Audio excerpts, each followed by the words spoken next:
নমস্কার বন্ধুরা, আমি শিবানী কুকিং চ্যানেলে তোমাদের সবাইকে স্বাগত। আশা করছি তোমরা সবাই খুব ভালো আছো, আমিও খুব ভালো আছি। আজকে আমি আবার একটা রেসিপির সাথে তোমাদের কাছে চলে এসেছি। তো বন্ধুরা, আজকে আমি ড্রাই ফ্রুটের একটা লাড্ডু বানিয়ে তোমাদের দেখাবো। তো আমার আজকে রেসিপিটা প্রথম থেকে দেখার জন্য অনুরোধ রইল। চলো রেসিপিটা শুরু করা যাক। আজকে রেসিপির জন্য প্রথমে লাগছে আমার সানফ্লাওয়ার সিড বা সূর্যমুখী বিচি। এরকম সূর্যমুখীর বিচি নিতে হবে। এতটা নিয়েছি আমি। আর আমার লেগেছে কাঠবাদাম বা আমলের বাদাম, এক মুঠো মতো। সূর্যমুখীর বীজ এক মুঠো, কাঠবাদাম এক মুঠো, আর এটা হলো পাম্পকিন সিড বা কুমড়োর বিচি এক মুঠো নিয়েছি। আর হয়েছে কাজু বাদামগুলোকে মাঝখান থেকে চিড়ে নিয়েছি। আর লাগছে এখানে আঞ্জির লাগছে।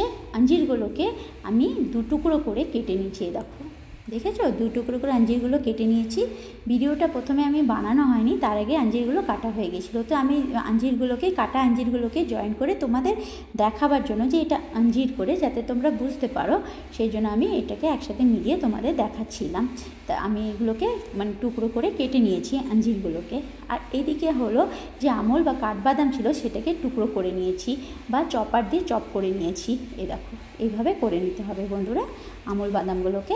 আর লেগেছে হলো খেজুরগুলোর ভেতরে যে বিচি ছিল, সেই বিচিগুলোকে আমি বের করে নিয়েছি। দেখো, আমি তোমাদেরকে দেখাচ্ছি। দেখো, ভেতরের বিচিগুলোকে আমি বের করে নিয়েছি, দেখতে পেয়েছো? আর দিয়ে খেজুরগুলোকে টুকরো টুকরো করে নিয়েছি। দেখো, খেজুরও বেশ এক মুঠো লেগেছে। পরিমাণটা তোমরা তোমাদের মতন হিসাব মতো নিও, যতটা বানাবে সেই হিসাবে নিও। আর লাগছে বন্ধুরা মোনাকো। দেখো, তোমরা চাইলে মোনাকোর বদলে কিশমিশ ব্যবহার করতে পারো।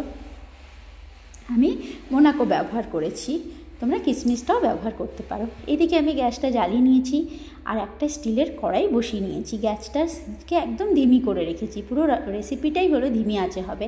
আর আমি 2 চামচ ঘি দিয়ে দিলাম, বড় চামচে 2 চামচ ঘি দিয়ে দিলাম। এই লাড্ডুটা পুরো ঘিতেই হবে।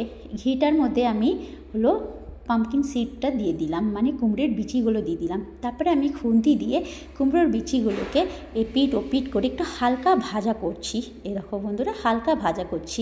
তারপরে দিয়ে দিলাম কাজুগুলোকে মাঝখান থেকে কেটে নিয়েছিলাম, সেই কাজুগুলোকেও দিয়ে দিলাম। দিয়ে কাজুগুলোকেও একটু ভাজা করে নিচ্ছি। দেখো, তোমরা চাইলে এই পাম্পকিন সিডগুলোকে চপার দিয়ে চপ করতে পারো। আমি চপার দিয়ে আর চপ করিনি। আর দিয়ে দিলাম সানফ্লাওয়ারের সিড বা সূর্যমুখীর বিচি।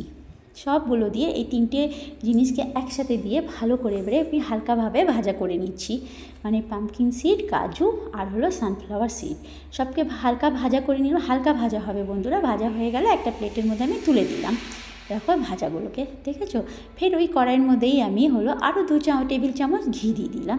আঁচটা কিন্তু ধিমিতেই আছে আমার। এবারে আমি দিয়ে দিলাম আমল বাদাম বা কাঠবাদামগুলো যে আমি টুকরো করে রেখেছিলাম বা চপার দিয়ে চপ করে রেখেছিলাম, সেটা দিয়ে দিলাম। দিয়ে এই বাদামগুলোকেও বেশ এপিট ওপিট করে হালকা ভাজা করে নেবো। একদম কড়া ভাজা না বন্ধুরা, হালকা ভাজা করতে হবে। দেখো, এপিট ওপিট করে একটু ভালো করে হালকা করে ভাজা করে নিচ্ছি।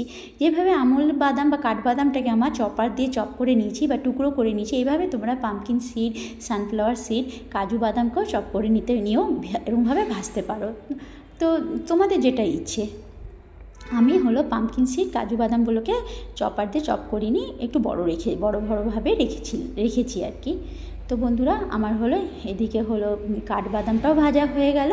তো আমি ওই প্লেটের মধ্যে, যার মধ্যে কাজু, পাম্পকিন সিড আর সানফ্লাওয়ার সিডটা ভেজে রেখেছিলাম, ওরই মধ্যে আমি এই কাঠবাদাম বা আমলের বাদামটাকেও ভেজে রেখে দিলাম। সেমভাবে ওই কড়াইয়ের মধ্যেই আরও 2 টেবিল চামচ ঘি নিয়ে নিলাম।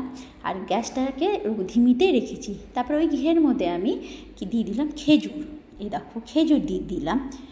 দেখো, ওই বিচি ফেলে রেখে যে টুকরো করে খেজুরগুলো রেখেছিলাম, সেই খেজুরগুলো দিয়ে দিলাম। খেজুরগুলো দিয়ে খুন্তি দিয়ে এপিট ওপিট করে একটু নাড়িয়ে নিচ্ছি। হালকা ভাজা করছি বন্ধুরা। কড়া ভাজা হলে তো লাড্ডু হবেই না। দেখো, হালকাভাবে একটু ঘিয়ের মধ্যে মিশিয়ে নিচ্ছি এপিট ওপিট করে। দেখো, কত সুন্দর করে ঘিয়ের মধ্যে এপিট এপিট করে মিশিয়ে নিচ্ছি আমি।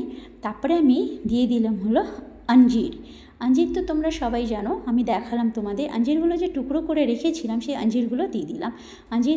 আঞ্জির হলো আমাদের শরীরের জন্য কতটা উপকারিতা, সেটা তো তোমরা সবাই জানো বন্ধুরা।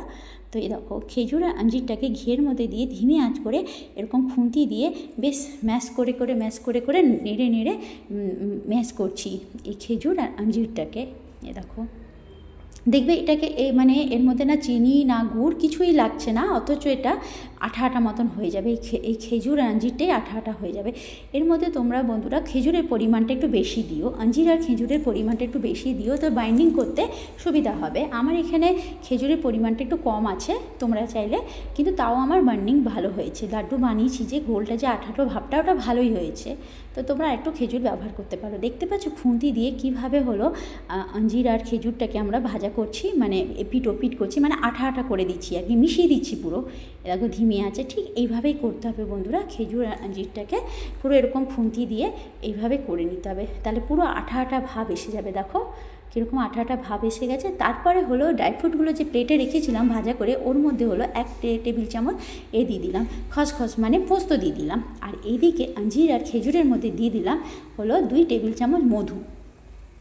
আঞ্জির আর খেজুরের মধ্যে দিয়ে দিলাম 2 টেবিল চামচের মতন মধু দিয়ে এপিট ওপিট করে ভালো করে হলো মানে আঞ্জির আর এটা খেজুরটাকে এই মধুর মধ্যে মিশিয়ে নিয়ে আরও আঠালো করে করছি। দেখো হয়ে গেছে আমার আঠা আঠা ভাব এসে গেছে। তখন আমি এই ড্রাই ফ্রুট ভাজাগুলো দিয়ে দিলাম এই খেজুর আঞ্জিরের মধ্যে, দিয়ে ভালোভাবে মিশিয়ে নিচ্ছি ড্রাই ফ্রুটগুলো। দেখো কত ভালোভাবে মেশাচ্ছি আমি ড্রাই ফ্রুটগুলোকে এই আঞ্জির আর খেজুরের মধ্যে। দেখো যখন খেজুর আর আঞ্জিরটা পুরো আঠা আঠা ভাবে পুরো মানে আঠা আঠা হয়ে যাবে, মানে পুরো খেজুরটা আর আঞ্জিরটা পুরো গলে যাবে আর কি, তখন এই ড্রাই ফ্রুট ভাজাটা দেবে, তাহলে লাড্ডুটা ভালোভাবে তৈরি হবে।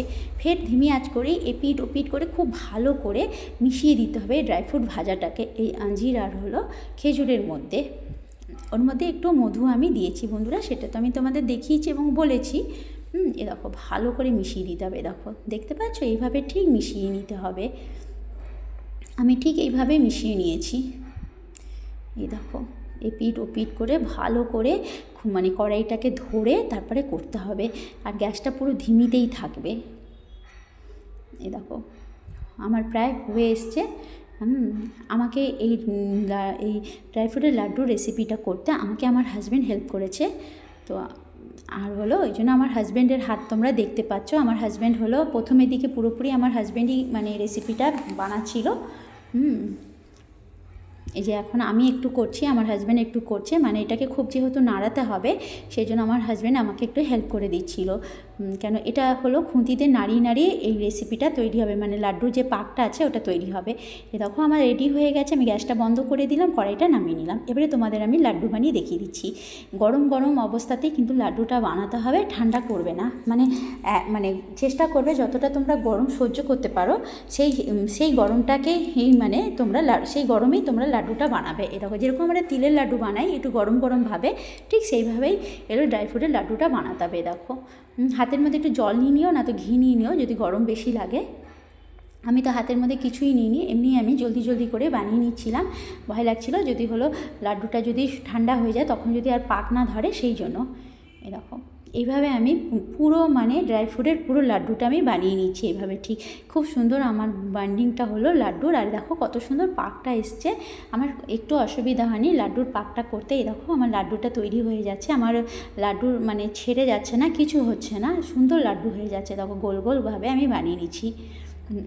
এই দেখো বন্ধুরা, আর খেতে খুবই সুস্বাদু হয় বন্ধুরা এই ড্রাই ফ্রুটের লাড্ডু, খুবই ভালো লাগে খেতে।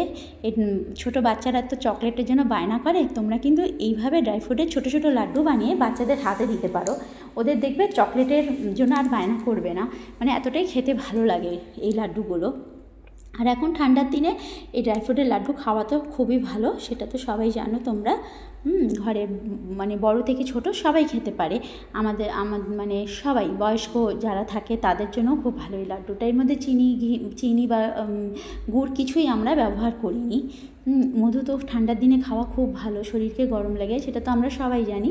তো বন্ধুরা এইভাবে দেখো আমি পুরো লাড্ডুগুলোকে গোল গোল করে লাড্ডু বানিয়ে নিয়েছি, ড্রাই ফ্রুটগুলোকে এরকমভাবে হাত দিয়ে পাকিয়ে পুরো হলো লাড্ডু বানিয়ে নিয়েছি। আর বন্ধুরা সবথেকে ভালো জিনিস কি জানো, এই ড্রাই ফ্রুটের লাড্ডু বানাতে একটু সময় লাগে না, তোমার 20 মিনিটের মধ্যে 15 থেকে 20 মিনিটের মধ্যে ড্রাই ফ্রুটের লাড্ডু হয়ে যায়।